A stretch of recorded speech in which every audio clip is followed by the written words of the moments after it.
అందరికీ నమస్కారం అండి. ఇది నా first video. So 49 days challenge మొదటి రోజు అనమాట. మా ఇంట్లో ఉన్న ఈ టేబుల్ చాలా పాతది. కొత్తది కొనొచ్చు కదా, సింపుల్ అనిపించవచ్చు. కానీ ప్రతి ఒక్కరికి ఆ సింపుల్ కూడా చాలా ఈజీ కాదు. కొత్తది కొనలేకపోతే పాతదాన్ని కొత్తగా మార్చుకొని సంతోషపడేవాళ్ళం మేము.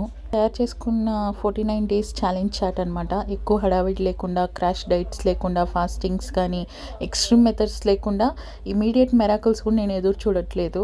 సో రోజు నా మీద నేను పని చేయడం, నా కోసం నేను కష్టపడడం కోసమే ఈ చాట్ నేను ప్రిపేర్ చేసుకున్నాను అనమాట. నన్ను నేను మోటివేట్ చేసుకోవడానికి కోసం.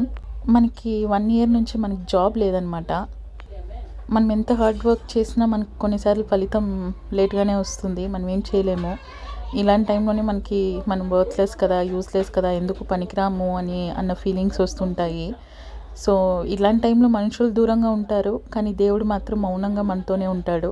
అందుకే దేవుడిని ఎక్కువ నమ్ముతూ ఉంటాను నేను. డిప్రెషన్లోకి వెళ్ళడం కంటే డివోషన్లోకి వెళ్ళడం మంచిది కదా. ఒక్క రోజులో లైఫ్ మారదు, కానీ 49 డేస్లో ఖచ్చితంగా కొంచెం మార్పు వస్తుంది అనుకుంటున్నా. తర్వాత భగవద్గీత చదివాను, ఎందుకంటే నాకు స్ట్రెంగ్త్ కావాలి, నా బాడీకి, నా మైండ్కి. నాలో మార్పు రావాలి, నాలో పాజిటివిటీ రావాలి.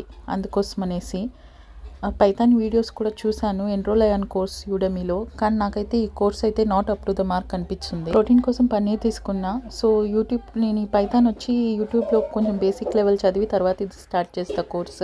స్టెప్స్ నచ్చా. రేపటి నుంచి 5000 స్టెప్స్ గోల్.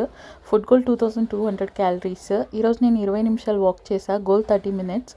ఫెయిల్ అయ్యానా అంటే కాదని అంట, ఎందుకంటే నిన్నటితో పోల్చుకుంటే ఈరోజు ముందుకెళ్ళాం కదా.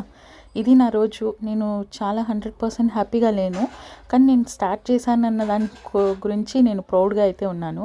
ఇది నా 49 డేస్ ఛాలెంజ్. మీరు చూస్తున్నారు అంటేనే నాకు ఇంకొక కారణం దొరికింది ముందుకెళ్ళడానికి. ప్లీజ్ సపోర్ట్ చేయండి. మనందరం కలిసి మారుదాం, మాట్లాడుకుందాం, కబుర్లు చెప్పుకుందాం.